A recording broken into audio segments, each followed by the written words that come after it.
ಅಮೂಲ್ಯ ಅವರೇ, ದರ್ಶನ್ ಅಭಿಮಾನಿಯಾಗಿ ನೀವು ಮಾತಾಡ್ತಾ ಇದ್ದೀರಿ, ಬಹಳ ಖುಷಿ ಇದೆ. ಬಟ್ ನಿಮಗೆ ಅನ್ನಿಸ್ತಾ ಇಲ್ವಾ ಎಲ್ಲೋ ಒಂದ್ ಕಡೆ ದರ್ಶನ್ ಅವರ ಎಲ್ಲ ಅಭಿಮಾನಿಗಳಲ್ಲ, ಕೆಲ ವರ್ಗ ಈ ರೀತಿಯಾಗಿ ಸಿಕ್ಕಲ್ಲಿ ಡಿ ಬಾಸ್ ಅನ್ನೋದು ಒಂದು ಗುಂಪು, ಮತ್ತೊಂದು ಕಡೆ ನಿಮಗೆ ಅದು ಕೋರ್ಟಲ್ಲಿ ಇದೆ ಆ ಕೇಸ್, ಬಹಳ ಸೂಕ್ಷ್ಮವಾದ ವಿಚಾರ, ಸಾಕ್ಷಿಗಳಿಗೆ ಕೊಲೆ ಬೆದರಿಕೆ ಹಾಕೋದು, ಇವೆಲ್ಲವೂ ಯಾರಿಗೆ ಹಿಂಸೆ ಕೊಡ್ತಾ ಇದೆ, ಯಾರಿಗೆ ಸಮಸ್ಯೆ ಆಗ್ತಾ ಇದೆ ಅಂದ್ರೆ ಅಗೇನ್ ದರ್ಶನ್ ಅವ್ರಿಗೆ ಅನ್ನಿಸ್ತಾ ಇಲ್ವಾ? ದರ್ಶನ್ ಅಭಿಮಾನಿಗಳ ಒಂದು ಗುಂಪಿಗೆ ಇದು ಅರ್ಥ ಆಗ್ತಾ ಇಲ್ವಾ? ತಪ್ಪು ಸರಿ ವಾದವೇ ಅಲ್ಲ ಇದರಲ್ಲಿ. ಅಲ್ಲಿ ನಡೀತಾ ಇದ್ದಿದ್ದು ಸಂಪೂರ್ಣವಾಗಿ ಅಪ್ಪಟವಾಗಿ ಒಂದು ದೇವರ ಉತ್ಸವ. ಅಲ್ಲಿ ಜೈಕಾರಗಳನ್ನು ಕೂಗಿದ್ದು ಅದನ್ನು ಹೊರತುಪಡಿಸಿ ನಾನು ಇಷ್ಟು ತನಕ ಹೇಳಿದೆ, ಕೊಲೆ ಅಂದ್ರೆ ಸಾಕ್ಷಿಗಳಿಗೆ ಕೊಲೆ ಬೆದರಿಕೆ ಹಾಕೋದು, ಇದನ್ನೆಲ್ಲ ಒಪ್ತಾರ? ದರ್ಶನ್ ಅಭಿಮಾನಿಗಳೇ ಒಪ್ತಾರ ಇದನ್ನ? ಅಲ್ಲ, ಒಪ್ಪಲ್ಲ. ಅಭಿಮಾನಕ್ಕೆ ಅದು ಕಣ್ಣಿಲ್ಲ ಅಲ್ವಾ? ಅದನ್ನ ಅಂಧಾಭಿಮಾನ ಅಂತಾರೆ. ನೀವು ಹಂಗ ಅನ್ಬಾರ್ದು. ನೋ ನೋ ನೋ ನೋ, ಅಂಧಾಭಿಮಾನ ಅಂದ್ಬಿಡ್ತಾರೆ. ನೀವೇ ಆ ಲೇಬಲ್ ಅಣ್ಸಕ್ ಹೋಗ್ಬಾರ್ದು. ದರ್ಶನ್ ಅಭಿಮಾನಿಗಳಾಗಿ ಒಂದು ಹೆಮ್ಮೆ ಇದೆ, ಆ ನಂಬರ್ಸ್ ನೋಡಿದ್ರೆ ಒಂದು ಗೌರವ ಬರುತ್ತೆ. ಆದ್ರೆ ಅಂಧಾಭಿಮಾನ ಅಂತ ನೀವೇ ಲೇಬಲ್ ಅಂಟಿಸ್ಕೊಳ್ತೀರಿ. ಓಕೆ, ಅಲ್ಲ, ತಪ್ಪು ಒಪ್ಕೋತೀನಿ. ಆ ರೀತಿ ಒಂದು ಬೇರೆ ರೀತಿಯ ಒಂದು ಸಭೆ ಸಮಾರಂಭಗಳಲ್ಲಿ ಆತರ ಕೂಗುವಂತದ್ದು ತಪ್ಪು. ಅದು ನೀವು ಹೇಳ್ದಂಗೆ DKಶಿ ಅವರೇ ಹೇಳಿದ್ರು, ನೀವೇ ಅದನ್ನ ಜಾಸ್ತಿ ಮಾಡ್ತಿದ್ದೀರಾ ಅನ್ನೋಂಥದ್ದು, ಅದು ಒಪ್ಕೋತೀನಿ, ನಾನು ಇಲ್ಲ ಅಂತ ಅಲ್ಲ. ಬಟ್ ಅದ್ ಏನ್ ಮಾಡಕ್ಕಾಗತ್ತೆ, ಅವ್ರು ಕಾಡ್ತಾ ಇರುತ್ತೆ ಅವ್ರಿಗೆ. ಸೊ ಬಹುಶಃ ಆ ರೀತಿಯಾಗಿ ಬಿಹೇವ್ ಮಾಡ್ಬೋದು. ಷಡ್ಯಂತ್ರ ನಡೀತಾ ಇದೆ ಅಂತ ಒಂದು ಆರೋಪ ಇದೆ, ಅದ್ ನಿಮ್ ಕಿವಿಗೆ ಹಾಕ್ಬಿಡ್ತೀನಿ. ಆಮೇಲೆ ನೀವು ದರ್ಶನ್ ಅಭಿಮಾನಿಯಾಗಿ ಮಾತಾಡಿ ಅಮೂಲ್ಯ ಅವರೇ. DK ಶಿವಕುಮಾರ್ ಅವ್ರನ್ನ ವಿರೋಧ ಮಾಡುವ ಒಂದು ಗುಂಪು ಅವರನ್ನ ಟ್ರಿಗರ್ ಮಾಡೋಕೆ ದರ್ಶನ್ ಅಭಿಮಾನಿಗಳ ಸೋಗಿನಲ್ಲಿ ಅಲ್ಲಿ ಕಳಿಸ್ತಾ ಇದ್ದಾರೆ. ಅವರು ದರ್ಶನ್ ಅಭಿಮಾನಿ ಇಲ್ಲ, ದರ್ಶನ್ ಅಭಿಮಾನಿಗಳಿಗೆ ಗೊತ್ತಾಗಿದೆ ಎಲ್ಲಿ ಹೇಗಿರ್ಬೇಕು ಅಂತ, ಅಚ್ಚುಕಟ್ಟಾಗಿರ್ತಾರೆ. ಅವರು ದೇವರಿಗೆ ಈಗಲೂ ಕೈ ಮುಗಿತಾ ಇದ್ದಾರೆ, ಹರಕೆ ಕಟ್ಕೊಳ್ತಾ ಇದ್ದಾರೆ ದರ್ಶನ್ ಅವರು ಆದಷ್ಟು ಬೇಗ ಹೊರಗೆ ಬರ್ಲಿ ಅಂತ.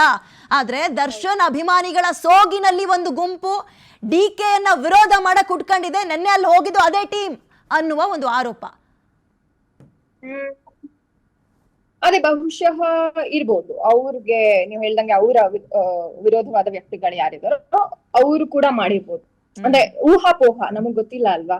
ಅಂಡ್ ನೀವ್ ಹೇಳ್ದಂಗೆ ಹೌದು, ಅಫ್ಕೋರ್ಸ್ ಇವಾಗ ಪ್ರೆಸೆಂಟ್ಲಿ ದರ್ಶನ್ ಸರ್ ಅಭಿಮಾನಿಗಳು ನನ್ನ ಸೇರ್ ಕೂಡ ನಾವೆಲ್ಲರೂ ಮನ್ಸಲ್ಲಿ ಪ್ರೇ ಮಾಡ್ತಿದ್ವಿ. ದೇವಸ್ಥಾನಕ್ ಹೋದಾಗ ನಮ್ ಬಗ್ಗೆ ಕೇಳ್ಕೊಳ್ಳೋದಕ್ಕಿಂತ ಜಾಸ್ತಿ ನಮ್ಮ ನೆಚ್ಚಿನ ನಟನ್ ಬಗ್ಗೆ ಅವ್ರು ಬೇಗ ಬರ್ಲಿ ಜೈಲಿಂದ ಅನ್ನೋ ಒಂದು ಏನೋ ಒಂದ್ ಪ್ರಾರ್ಥನೆ ಇದ್ದೇ ಇರತ್ತೆ, ಅಫ್ಕೋರ್ಸ್ ಇದ್ದೇ ಇರತ್ತೆ. ಅದೇ ಬಹುಶಃ ನೀವ್ ಹೇಳ್ದಂಗೆ ಅದು ಆಗಿರ್ಬೋದು. ಅಂಡ್ ಅಥವಾ ನಾನ್ ಹೇಳ್ದಂಗೆ ಅವಾಗ್ಲೇ ಆ ರೀತಿ ಆಗಿರ್ಬೋದು. ಇವಾಗ ನಾನು ಆಗ್ಲೇ ನಿಮ್ಗೆ ಹೇಳ್ತಿದ್ದೆ, ನೀವು ಅದನ್ನ ಕಟ್ ಮಾಡಿದ್ರಿ. If you don't mind, I just wanted to speak it out. ಈಗ ಯೋಗೇಶ್ ಗೌಡ ಅವರ ಕೊಲೆ ಪ್ರಕರಣದಲ್ಲಿ ವಿನಯ್ ಕುಲಕರ್ಣಿ ಅವ್ರಿಗೆ, ನಿಮಗ್ ಗೊತ್ತು, ಅವ್ರಿಗೆ ಹಾಗೆ ಅವ್ರ ಸಂಗಡಿಗರಿಗೆ ಜೀವಾವಧಿ ಶಿಕ್ಷೆ ಆಗಿತ್ತು. ಆದ್ರೆ ಇವಾಗ ಜೀವಾವಧಿ ಶಿಕ್ಷೆಗೂ ಕೂಡ ತಡೆ ಆಜ್ಞೆ ತಂದಿದ್ದಾರೆ. ಜೊತೆಗೆ ಬೇಲ್ ಮೇಲೆ ಅವರೆಲ್ಲರೂ ರಾಜರೋಷವಾಗಿ ಓಡಾಡ್ತಿದ್ದಾರೆ, ಹೊರಗಿದ್ದಾರೆ. ಅದೇ ಸರ್ಕಾರ ನಮ್ಮ ದರ್ಶನ್ ಸರ್ಗೆ ಬೇಲ್ ಸಿಕ್ಕಿದಾಗ ಸುಪ್ರೀಂ ಕೋರ್ಟ್ ಹೋಗಿ ಆ ಬೇಲ್ ನ ಕ್ಯಾನ್ಸಲ್ ಮಾಡ್ತು. ಇವಾಗ ವಿನಯ್ ಕುಲಕರ್ಣಿ ಅವರು ತಪ್ಪಿತಸ್ಥ ಜಾಗದಲ್ಲಿ ಇದ್ರು ಕೂಡ ಸರ್ಕಾರ ಯಾಕೆ ಅವ್ರಿಗೆ ಸುಪ್ರೀಂ ಕೋರ್ಟ್ ಹೋಗಿ ಅವ್ರಿಗೆ ಸಿಕ್ಕಿರೋ ಬೇಲ್ ನ ರದ್ದು ಮಾಡ್ತಾ ಇಲ್ಲ?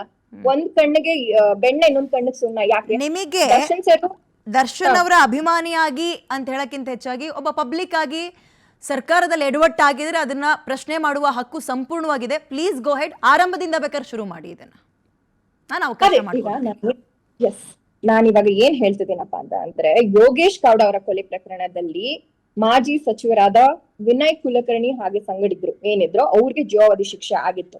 ಆದ್ರೆ ಇವಾಗ ಜೀವಾವಧಿ ಶಿಕ್ಷೆಗೆ ಏನಂತಾರೆ, ಒಂದು ಅದನ್ನ ಕ್ಯಾನ್ಸಲೇಷನ್ ಮಾಡುವಂತ ಒಂದು ತಡೆ ಆಜ್ಞೆ ತಂದಿದ್ದಾರೆ. ಜೊತೆಗೆ ಬೇಲ್ ಕೂಡ ಸಿಕ್ಕಿದೆ. ರಾಜರೋಷವಾಗಿ ಆರಾಮಾಗಿ ಓಡಾಡ್ಕೊಂಡಿದ್ದಾರೆ. ಅದೇ ದರ್ಶನ್ ಸರ್ಗೆ ಬೇಲ್ ಸಿಕ್ಕಾಗ ಇದೇ ಗವರ್ನಮೆಂಟ್ ಸುಪ್ರೀಂ ಕೋರ್ಟ್ ಹೋಗಿ ಆ ಒಂದು ಬೇಲ್ ನ ಕ್ಯಾನ್ಸಲ್ ಮಾಡ್ತಾರೆ. ಯಾಕೆ? Why not with this person? ಮಾಜಿ ಸಚಿವರಾದ ವಿನಯ್ ಕುಲಕರ್ಣಿ ಅವ್ರಿಗೆ ಯಾಕೆ ಸುಮ್ನೆ ಇದ್ದಾರೆ? ಏನಕ್ಕೆ ಸುಪ್ರೀಂ ಕೋರ್ಟ್ ತನಕ ಹೋಗಿ ತಡೆ ಆಜ್ಞೆ ತರ್ತಿಲ್ಲ? ಅಂದ್ರೆ ಯಾಕೆ ಅಂತ, ಒಂದ್ ಕಣ್ಣಿಗೆ ಬೆಣ್ಣೆ, ಇನ್ನೊಂದ್ ಕಣ್ಣಿಗೆ ಸುಣ್ಣ, ಈ ರೀತಿಯ ಒಂದು ತಾರತಮ್ಯ ಯಾಕೆ ಅನ್ನೋದು ನನ್ನ ಒಂದು ಪ್ರಶ್ನೆ. ಈಗ ಗವರ್ನಮೆಂಟ್ ಯಾವಾಗ್ಲೂ ಹೇಳುತ್ತೆ, ಕಾನೂನು ರೂಲ್ಸ್ ವಾಟ್ ಎವರ್ ಎಲ್ರಿಗೂ ಒಂದೇ. ಆಮೇಲೆ ಎಲ್ಲಿ ಒಂದೇ? ಅವರು ಕೊಲೆ ಪ್ರಕರಣದಲ್ಲಿ ಒಳಗಿದ್ದಾರೆ, ಇವರು ಒಳಗಿದ್ದಂಥವ್ರು. ಇಲ್ಲಿ ನೋಡಿದ್ರೆ ಜೀವಾವಧಿ ಶಿಕ್ಷೆ ರದ್ದು ಮಾಡಿಸಿದ್ದಕ್ಕೆ ತಡೆ ಆಜ್ಞೆ ತಂದಿದ್ದಾರೆ.